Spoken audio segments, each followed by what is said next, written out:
Assalamualaikum warahmatullahi wabarakatuh. Shalom, Om Swastiastu. Namo Buddhaya, salam kebajikan dan salam sejahtera untuk kita semua. Dan tentunya selamat siang Tribuners dimanapun Anda berada. Senang sekali di tengah-tengah aktivitas pada hari ini, saya Nisa Husnuzan dapat kembali menyapa Anda. Tentunya masih dalam rangkaian Bincang Kota spesial bersama dengan Disperkim Kota Makassar. Nah, Tribuners, kalau di perbincangan sebelumnya kita sudah membahas bagaimana kemudian PSU-PSU di Kota Makassar itu adalah bagian dari hak-hak masyarakat Kota Makassar, maka pada episode kali ini kita akan membahas tentang fasilitasi komitmen izin pembangunan perumahan yang tentunya akan diulas lebih mendalam lagi oleh Kepala Bidang Perumahan Disperkim Kota Makassar, Bapak Nurhak Alamsyah ST. Untuk itu saya mau menyapa terlebih dahulu. Assalamualaikum, selamat siang Pak. Siang, Waalaikumsalam warahmatullahi wabarakatuh. Iya, gimana nih Pak kabarnya mungkin di tengah musim pancaroba ini masih Ya, sehat Pak? alhamdulillah sehat. Alhamdulillah sehat. Nah, tentunya kalau kita membahas tentang sesuai dengan tema kali ini, mungkin sebelum kita membahas lebih lanjut, boleh kita kenal-kenalan dulu nih bersama dengan Tribuners Pak. Boleh diperkenalkan mungkin Bapak di Dinas Perumahan sendiri sudah sejak kapan dan bagaimana mungkin perjalanan karir dan pendidikan Bapak? Oke, Silakan makasih. Pak. Bismillahirrahmanirrahim. Assalamualaikum warahmatullahi wabarakatuh. Waalaikumsalam warahmatullahi wabarakatuh. Saya Nurhak Alamsyah, biasa dipanggil Doni, Mbak. Saat ini menjabat sebagai Kepala Bidang Perumahan Dinas Perumahan dan Kawasan Pemukiman Kota Makassar mulai terhitung Januari 2024. Sebelumnya banyak berkiprah di instansi teknis, di Dinas Tata Ruang, di PU, pernah juga di pendidikan, dinas pendidikan, tapi bagian sarana prasarana dan di dinas perumahan itu sendiri. Jadi saat ini saya diamanahkan memimpin bidang perumahan, yang mana fungsi tugasnya itu terkait dengan SPM bidang perumahan itu sendiri. Dan mengenai pemenuhan terkait rencana tapak dan lantai dalam rangka verifikasi permohonan set plan pembangunan perumahan. Itu sih. Oke Pak. Ya. Berarti dapatkah juga dijelaskan kepada para Tribuners Pak secara singkat tentang sebenarnya untuk bidang perumahan sendiri, tepatnya di Disperkim Kota Makassar sendiri sebenarnya apa tugas dan kewajiban pokoknya? Secara umum tugas Dinas Perumahan dan Kawasan Pemukiman sudah pasti terkait tentang tugas-tugas mengenai menjalankan kewajiban dan regulasi terkait aturan main tentang SPM bidang perumahan itu sendiri. Kedua terkait penanganan kawasan permukiman, terkait penanganan kawasan kumuh, terkait pengelolaan rusunawa milik pemerintah, terkait verifikasi set plan pembangunan perumahan, dan terkait beberapa pendampingan untuk menyukseskan kegiatan pusat itu sendiri. Ya. Baik Pak. Nah, lantas untuk perizinan sendiri Pak, apa saja jenis izin yang mungkin harus dimiliki oleh pengembang untuk memulai proyek perumahan mungkin, khususnya di Kota Makassar? Terkait SOP izin perumahan sebenarnya sudah by system sekarang, yaitu dengan adanya PBG, ya ada di OSS dan SIMBG. Cuma untuk permohonan pengesahan set plan-nya itu masih sifatnya manual karena belum ada di menu sistem. Jadi menu sistemnya itu kalau sudah ada pengesahannya baru diinput. Jadi pengesahan set plan-nya pun masih kita mengikuti regulasi yang ada, yaitu sudah pasti dengan menggunakan regulasi Undang-Undang Nomor 1 2011 tentang perumahan dan kawasan permukiman serta PP 16 tahun 2014 tentang penyelenggaraan perumahan dan PP yang terbaru PP 12 tahun 2021 perubahannya, bahwa set plan yang dimohonkan itu sebelumnya harus dimiliki dan tidak melanggar rencana tata ruang wilayah kota atau kabupaten atau provinsi, serta jelas pemohonnya dan mengikuti aturan main regulasi terkait rasio PSU dan rasio rencana tapaknya. Ya. Oke, baik Pak. Nah tadi juga dijelaskan bahwa selain dari perumahan juga mencakup rusunawa dan apalagi tadi Pak? Rusunawa yang dikelola oleh PSU, pemerintah, ya. PSU dan seterusnya. Ya. Oke. Nah, lantas untuk proses pengajuan izin pembangunan perumahan sendiri, Pak, secara step by step, apa saja langkah dan harus dipatuhi dan juga dipenuhi oleh pengembang perumahan? Jadi, permohonan site plan perumahan itu sendiri kan bisa perorangan maupun perusahaan, baik perusahaan. Jadi dia bermohon dulu di PTSP, tetap bermohonnya di PTSP, memasukkan permohonan sesuai dengan persyaratan PTSP tadi, atau nama, KTP, ada rencana desain site plan-nya, ada advice planning-nya terkait PKKPR-nya, kesesuaian penataan ruangnya, terus ada sertifikat bukti kepemilikannya. Selanjutnya apabila lengkap, berkas tersebut diverifikasi oleh tim teknis, dalam hal ini Dinas Perumahan. Yang hal ini juga koordinatornya adalah saya sendiri. Sementara untuk timeline SOP verifikasi di kami itu paling lambat 3-4 hari. Jadi kita terima 1 hari, besoknya kita tinjau, besok 2 hari berikutnya kita putuskan terkait layak tidaknya site plan ini disahkan atau ditindaklanjuti. Yang kendalanya sekarang kebanyakan beberapa site plan yang dimohonkan oleh pengembang itu masih perlu ada revisi. Iya, terkait kesesuaian rencana tapaknya. Tadi kan sempat disinggung juga ya Pak ya, bahwa memang untuk tahapan verifikasi sendiri yang paling vital juga dan paling penting adalah verifikasi set plan yang disebutkan tadi itu. Nah, di Kota Makassar sendiri Pak, berdasarkan mungkin data-data yang sudah pernah masuk, biasanya apa yang paling banyak mungkin teman-teman pengembang di Kota Makassar itu mendapatkan kendala mungkin? Kendala pada umumnya itu terkait kesesuaian rencana tapak dengan tata ruang wilayah yang sudah diatur oleh Perda Tata Ruang. Misalnya bahwa lokasi yang dimaksud adalah mempunyai kewajiban RTH 30%, 40%. Nah, jadi itu yang biasanya jadi kendala, tidak diterjemahkan dengan baik oleh pengembang, bahwa sebagian lokasi yang ada di Kota Makassar itu memang ada beberapa itu kawasan lindung atau yang diperuntukkan untuk RTH. Kedua adalah mengenai kesesuaian rencana desain yang sesuai ketentuan yang ada. Jadi kita sudah memiliki Perda nomor 1/2003 tentang PSU perumahan, bahwa untuk PSU perumahan itu minimal kan 30% dari luas lahan yang dimohonkan. Jadi umpama dia mohonnya 1000 meter, 300 meternya itu harus PSU. PSU itu sendiri ada jalan, ada drainase, ada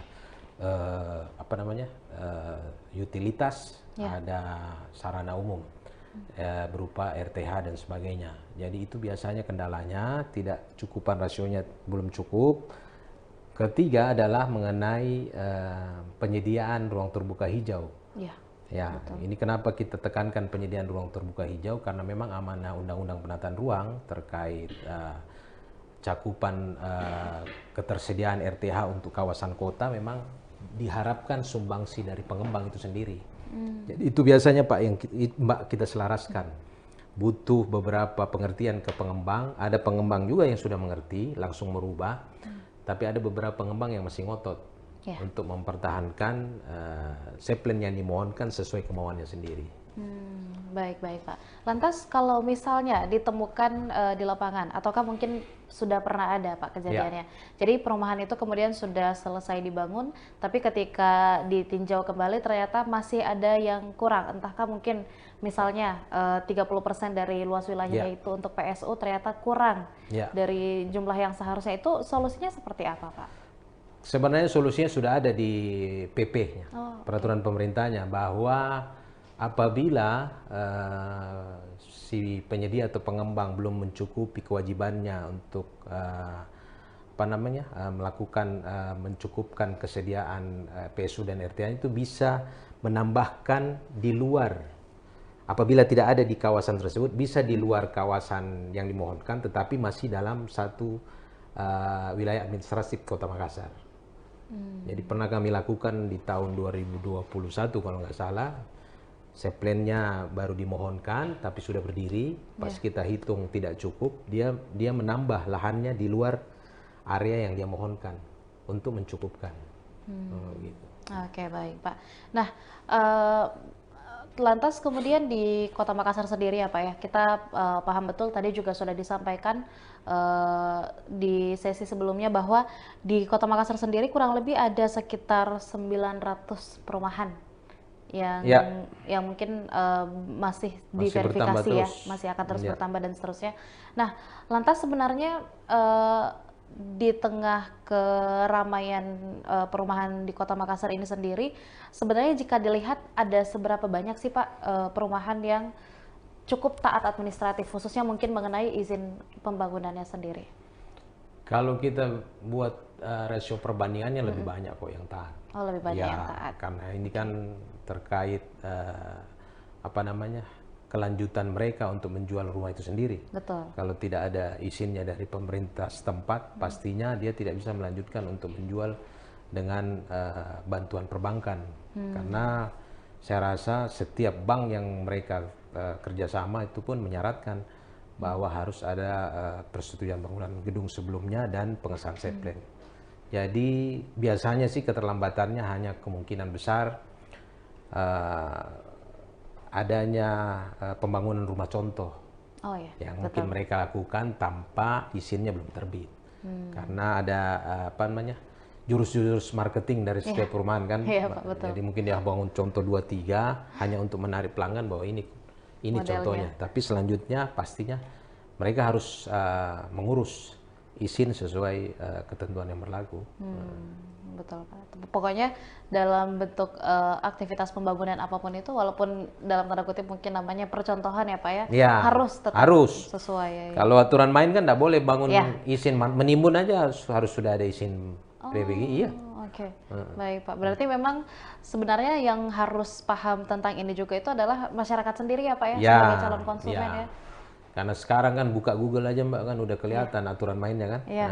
Jadi sebenarnya kita bukan tidak melek lagi terkait aturan main, tapi harusnya memang kita proaktif lah dari masyarakat, dari pemerintah, membuatkan win-win solution terkait perumahan supaya ini jujur kan ini perumahan menyerap tenaga kerja yang luar biasa. Jadi dari sisi regulator dan kebijakan kita instansi perumahan, instansi pemerintah pastinya harus jemput bola atau proaktif atau kolaboratif lah. Baik Pak. Nah, lantas ketika kita melihat ya Pak ya, beberapa tahun belakangan ini, beberapa waktu belakangan ini, memang tingkat kebutuhan hunian itu semakin meningkat, apalagi angka produktif masyarakat bukan hanya di Indonesia tapi khususnya di Sulawesi Selatan tentunya juga semakin meningkat. Makanya permintaan atau demand perumahan itu pun semakin banyak gitu. Tapi kemudian yang terjadi adalah ketidakmaksimalan beberapa perumahan, bahkan belum jadi tapi sudah banjir dan seterusnya. Itu sebenarnya apakah memang ada sesuatu yang disalahi oleh pengembangnya atau seperti apa Pak? Sebenarnya kita di instansi teknis dalam hal ini sudah menyarankan beberapa instrumen terkait harus poin-poin apa yang dimitigasi kan setiap pengembang, utamanya tadi elevasi muka tanah terhadap elevasi banjir. Makanya ada beberapa kasuistik untuk permohonan setplan perumahan yang kita ketahui daerah tersebut potensi rawan banjirnya ada, kita harus teliti dulu Mbak elevasi muka tanahnya, permukaan tanahnya. Apakah dengan elevasi yang dia buat, dengan dampak yang dia buat nantinya tidak menambah risiko di sekitarnya. Jangan sampai kan oke lah perumahan tidak banjir tapi perumahan sekitarnya banjir. Betul. Jadi itu yang perlu diantisipasi dengan beberapa instrumen parameter teknis nantinya. Apakah elevasinya dinaikkan karena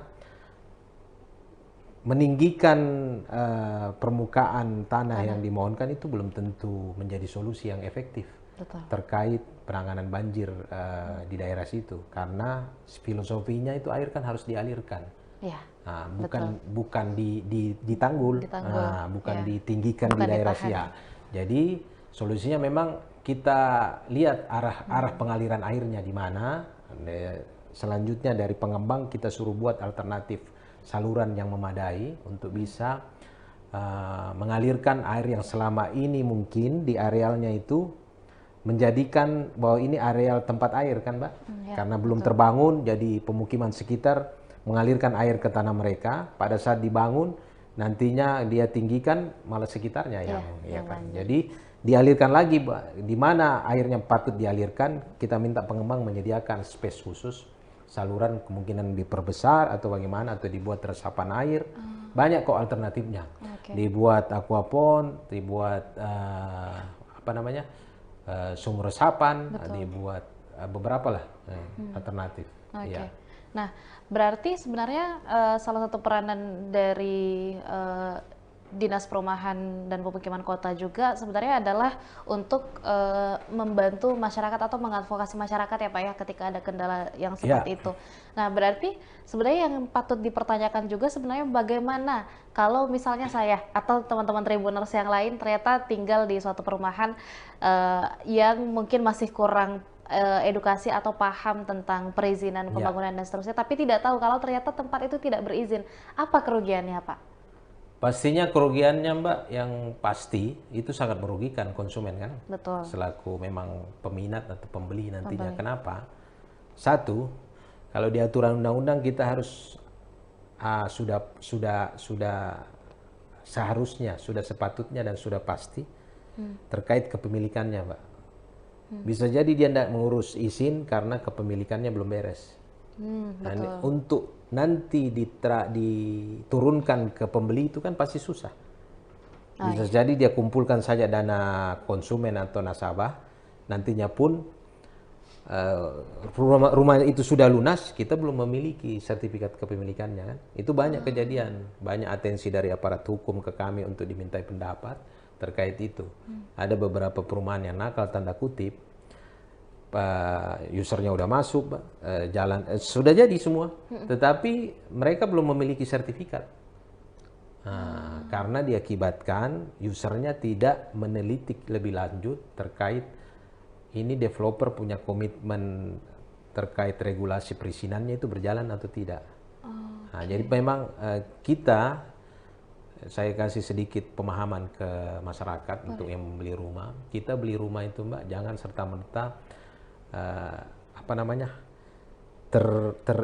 terimajinasi dengan visualisasinya saja kan. Nah, dengan buayan para pengembang bahwa ini nanti begini, tapi yang perlu diteliti lebih awal pertama, bagaimana proses kepemilikannya. Apakah ini tanah sudah beres, sudah dimiliki, sudah dibebaskan. Kalaupun kerjasama, sama siapa dia kerjasama? Apakah yang mereka temani kerjasama itu memang sudah beres kerjasamanya? Jadi makanya ditekankan di undang-undang bahwa seplen yang harus dimohonkan itu harus dimiliki. Kalaupun belum dimiliki, yang pemilik tanah yang harus tanda tangan. Jadi tidak merugikan nasabah dan instansi teknis yang mengeluarkan perizinan. Jadi kalau yang punya tanah tanda tangan sudah pasti pada saat kita lunas, yang punya tanah pasti dengan dengan pasti sudah pasti mau bertanda tangan untuk melepaskan haknya. Dan itu kasus-kasus seperti itu cukup banyak terjadi ya? Iya, bukan cukup banyak, beberapa lah. Tapi kan merepotkan Mbak. Ada beberapa user kan yang jadi korban. Berarti apakah sebenarnya Dinas Perumahan sendiri pernah menerima semacam komplainan mungkin mengenai fasilitas mereka, sarana prasarana di pemukiman mereka kepada Dinas Perumahan, sedangkan perizinannya saja atau administrasinya saja tidak dipenuhi? Itu seperti itu juga ada? Ada beberapa masyarakat yang langsung komplain ke dinas terkait pembangunan PSU-nya. Kedua mungkin terkait itu tadi Pak. Mereka belum terima sertifikat, apa kepemilikan. Ketiga terkait perumahannya banjir. Ya kan? Itu 3 poin penting yang aduan-aduan yang kita terima, tapi pastilah kita jelaskan dengan sesuai data-data yang ada. Betul. Baru mereka mengerti bahwa perumahan mereka sebelumnya mungkin belum mengurus izin. Nah, kedua, memang kepemilikannya masih bermasalah. Ketiga, memang dia tidak menaati aturan teknis yang kita sudah tetapkan sebelumnya. Misalnya tinggi lebar salurannya sekian, dia harus bangun biopori, bangun sumur resapan kah, bikin waduk tunggu sementara. Nah itu dia tidak ikuti sehingga banjir. Oke, baik Pak. Nah lantas untuk masyarakat sendiri Pak, sebagai bentuk edukasi juga kepada teman-teman Tribuners dan juga masyarakat Kota Makassar yang juga adalah seorang user di perumahan gitu. Bagaimana cara mereka untuk memastikan bahwa tempat yang mereka tempati untuk bermukim, tempat mereka bertinggal itu sudah taat administrasi, dan ketika suatu hari ada hal-hal yang sudah mengganggu kenyamanan mereka itu bisa diajukan perbaikannya ke Dinas Perumahan. Itu bagaimana cara mengeceknya Pak? Kalau terkait hal itu kan ada beberapa dokumen yang harus disiapkan oleh pengembang. Kalau terkait sertifikatnya bisa cek di BPN. Ini sudah dipecahkan apa tidak? Sudah beres tidak? Kedua, terkait perizinannya bisa cek langsung di PTSP. Ini pengembang sedang urus izin apa enggak Pak? Ini pengembang urus izinnya masih bermasalah atau tidak? Silakan mengecek di sana, langsung tanya kok, perumahan ini pasti langsung terdata. Karena dia by name perumahannya dan by address. Ya, langsung di by sistemnya. Ketiga, pastikan bahwa pengembangnya komitmen terkait perjanjian-perjanjiannya. Karena saya minta pengembang, user jangan mau dijanjikan oleh pengembang sebelum Anda melihat bukti pemecahan sertifikatnya. Betul Pak. Betul. Jangan sampai ini kita minta tanahnya diagunkan, ya kan? Betul. Jadi di depan notaris harus lihat kalau kita sebelum membayar, oke lah kita berkomitmen, tapi pada saat membayarnya DP-nya apanya apapun, pembayaran terjadi harus kita sudah melihat atau sudah menanyakan ke notarisnya bahwa ini sertifikatnya sedang dipecah atau bagaimana. Ya itu sih. Karena biasanya kalau kita tidak cukup detail atau teliti di awal, masalahnya pasti di akhir. Kalau tidak mengerti itu susah. Baik Pak. Nah lantas untuk Disperkim Kota Makassar sendiri Pak, mungkin dalam konteks jaminan perizinan pembangunan dan seterusnya, biasanya apa nih Pak tantangan yang paling banyak ditemui ketika kemudian harus bersentuhan langsung dengan masyarakat di suatu perumahan yang mungkin pengembangnya sudah tidak bisa terlacak? Ya. Nah kalau itu sebenarnya lebih banyak aduannya ke penyerahan PSU-nya nantinya. Penyerahan PSU-nya ya Pak. Kalau pengembangnya udah tidak terlacak kan biasanya memang izinnya sudah beres. Betul. Cuma PSU-nya kembali, PSU-nya yang kurang terawat kan, perlu treatment lagi lebih lanjut, mungkin terkait jalannya dan hasilnya. Itu mungkin nanti ada bidangnya sendiri yang sebelum saya mungkin udah bicara kan Pak. Jadi betul. Penyerahan PSU-nya lagi ada problem di situ. Dan itu memang perlu turut serta proaktif masyarakat yang di dalamnya untuk bisa menyerahkan secara mandiri, kan? Secara mandiri tanpa keterlibatan developer, agar pemerintah kota nantinya bisa mengambil alih aset yang dimaksud. Dan mengelolanya lebih lanjut Pak ya. Nah, dalam konteks kebijakan perumahan sendiri Pak, khususnya mungkin dalam perizinan pembangunan, mengingat bahwa perumahan itu kan cukup banyak sebenarnya elemennya. Kita harus memperhatikan bagaimana RTH-nya terbangun, bagaimana kemudian kualitas lingkungan kali ya di sekitar perumahan itu sendiri juga bisa tetap terjaga. Dalam hal ini sendiri, koordinasi antar Disperkim dengan dinas atau lembaga lain itu bagaimana Pak hubungannya? Kalau terkait koordinasi pasti kita berjalan terus, karena saya tidak bisa memverifikasi, sejujurnya kita dan tim tidak bisa memverifikasi CPN yang dimaksud kalau tidak mengetahui rencana penataan ruang wilayahnya. Itu peruntukannya apa di situ. Rasio RTH-nya berapa, rasio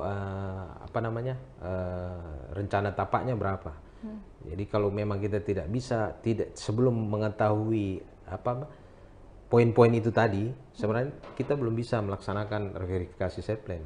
Karena koneksi set plan secara detail di dalam rencana tapak per coupling itu connect dengan rencana tata ruang wilayah. Ya. Oke, berarti tidak lepas dari peranan dari dinas-dinas yang lain juga dong ya Pak ya berarti. PSTC selaku administratif pastinya meneliti berkas-berkas kelengkapannya.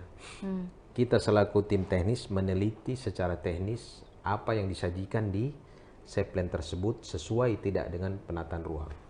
Oke, Pak.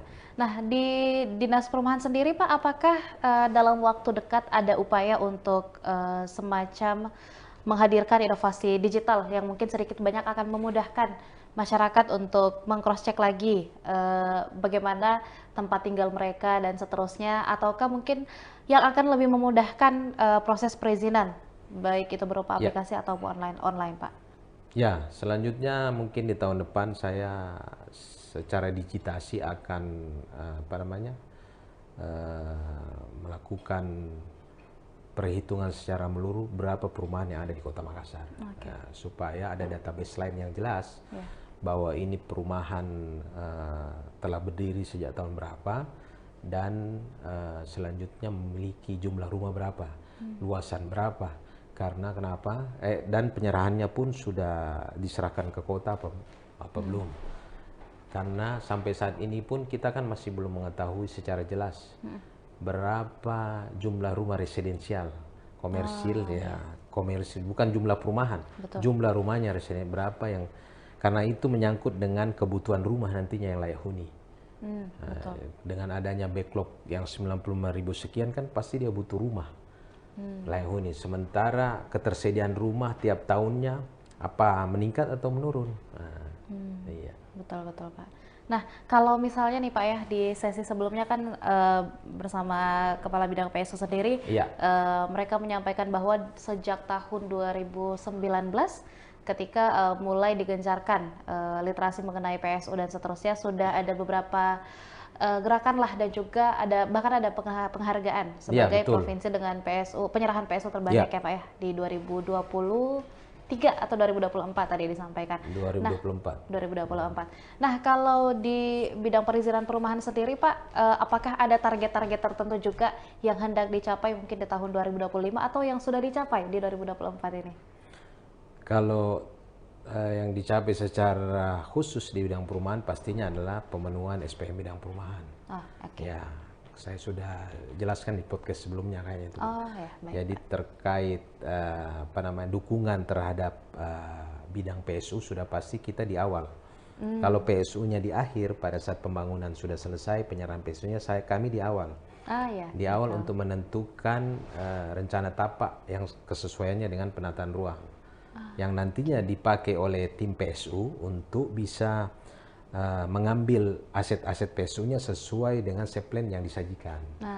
Jadi ada beberapa kendala nantinya mungkin yang teman-teman PSU hadapi, ada ketidaksesuaian pelaksanaan di lapangan dengan tampilan desain awal yang sudah disahkan. Kenapa saya bilang mungkin ada ketidaksesuaian nantinya, karena tidak ada 100% desain itu sempurna pada saat pelaksanaan di lapangan. Betul. Ya, pastinya ada margin minusnya, karena tulisan hitungan di gambar itu kan sudah pasti ada beberapa parameter pelaksanaan yang nantinya agak berubah. Sebagai orang-orang yang biasanya juga melihat bagaimana maket-maket perumahan, saya juga setuju Pak. Biasanya desain itu tidak akan sesuai 100% betul. dengan Tapi yang dijanjikan. Ada toleransi kan? Betul. Ada toleransi terkait error dari desain yang mungkin tidak melebihi dari 5%. Oke, baik Pak. Nah, sebagai penutup diskusi mungkin Pak, kami berikan kesempatan juga untuk Bapak menyampaikan pesan atau mungkin himbauan, khususnya mewakilkan Disperkim kepada masyarakat Kota Makassar, baik itu yang merupakan pihak pengembang ataupun juga masyarakat Kota Makassar terkait komitmen izin dan juga apapun Pak yang ingin disampaikan, silahkan. Oke, terima kasih Mbak Nisa. Jadi saya selaku Kabid Perumahan mewakili Kadis Perumahan menyampaikan untuk masyarakat Kota Makassar dalam hal ini agar lebih berhati-hati dan lebih meningkatkan kepemahaman terkait dalam hal ingin membeli rumah komersil, agar kejadian-kejadian yang tadi kami sebutkan tidak diinginkan oleh user itu sendiri, dengan cara membaca aturan lebih jelas terkait pembelian rumah komersil. Kedua, jangan sungkan untuk berkoordinasi dengan pemerintah Kota Makassar, karena informasi kami terbuka kok untuk umum selama memang masyarakat Kota Makassar membutuhkan. Kedua adalah terkait penyedia perumahan atau hal ini developer. Saya berharap developer sebelum melakukan pekerjaan pembangunan harus lebih detail, lebih jelas mengetahui informasi ketata ruangan, agar mereka dalam melaksanakan pembangunan atau pembelian lahan sebelumnya tidak mengalami kerugian yang lebih besar. Karena biasanya pengalaman kami sebelumnya mereka sudah membeli duluan, sementara faktor-faktor parameter teknis terkait ketata ruangannya dia belum tahu. Yang itu yang biasa merugikan untuk pengembang, sehingga melakukan sesuatu pemaksaan di luar kemampuan pemerintah kota yang nantinya merugikan pengembang itu sendiri. Saya harap ada informasi lebih jelas baik dari user maupun dari pengembang. Saya rasa itu, Mbak. Baik, Pak. Terima kasih atas himbauannya, dan juga tentunya kembali diingatkan ya untuk Tribuners, khususnya bagi masyarakat umum nih, bahwa sebenarnya mengingat rumah ini sebenarnya adalah salah satu fasilitas yang kita beli sebagai bentuk keinginan kita untuk merasa aman, merasa nyaman. Jangan sampai malah menjadi sesuatu yang memusingkan di bagian akhir nanti, Pak, ya, ketika kita tidak cukup teliti. Maka dari itu, Tribuners jangan lupa untuk tetap mencari tahu lebih lanjut lagi bagi yang masih ingin mencari rumah atau yang saat ini berada di sekitar perumahan, tinggal di pemukiman ataupun perumahan, boleh sekarang dicek dulu apakah perumahan tempat teman-teman Tribuners ini sudah dijamin perizinan dan juga tentunya seluruh hak-hak yang harusnya teman-teman Tribuners terima. Dan tentunya kami ucapkan terima kasih banyak, Pak, sudah menyiapkan waktunya dan juga menyempatkan di tengah-tengah kesibukan ya, Pak, ya. Mudah-mudahan seluruh aktivitasnya dilancarkan. Amin. Dan juga tentunya seluruh jajaran Dinas Perumahan Kota Makassar dapat senantiasa diberikan kelancaran dan kesehatan dalam menjalankan tugas dan tanggung jawabnya. Terima kasih banyak juga Tribuners masih membersamai kami dalam Bincang Kota episode kali ini. Saya Anissa Husnuzar mewakili seluruh rekan kru yang bertugas pamit undur diri. Wassalamualaikum warahmatullahi wabarakatuh dan sampai jumpa. Waalaikumsalam warahmatullahi wabarakatuh. Menjelang Natal dan Tahun Baru 2025, PT PLN Persero UIP Sulawesi menyerahkan bantuan sarana sumber air bersih kepada 377 kepala keluarga di Desa Bangkalaloe dan Desa Malesoro, Kabupaten Jeneponto. Bantuan ini mempermudah warga Dusun Joko yang sebelumnya harus berjalan hingga 2 km untuk mendapatkan air bersih. Camat Bontoramba Muhammad Nur Lewasaat mengapresiasi program PLN Peduli ini yang telah membantu masyarakat mengatasi masalah air bersih terutama di musim kemarau. Salah satu warga bernama Asdar merasa terbantu karena tak lagi harus membeli air mahal atau berjalan jauh untuk kebutuhan sehari-hari. Senior Manajer PLN UIP Sulawesi, Nur Aksin, menjelaskan bahwa bantuan ini merupakan bagian dari implementasi prinsip ISG perusahaan, sejalan dengan tujuan pembangunan berkelanjutan untuk menyediakan akses air bersih bagi masyarakat sekitar. Dengan program ini, PLN hadir membawa manfaat nyata bagi komunitas lokal. Download Tribun X sekarang, menghadirkan lokal menjadi Indonesia.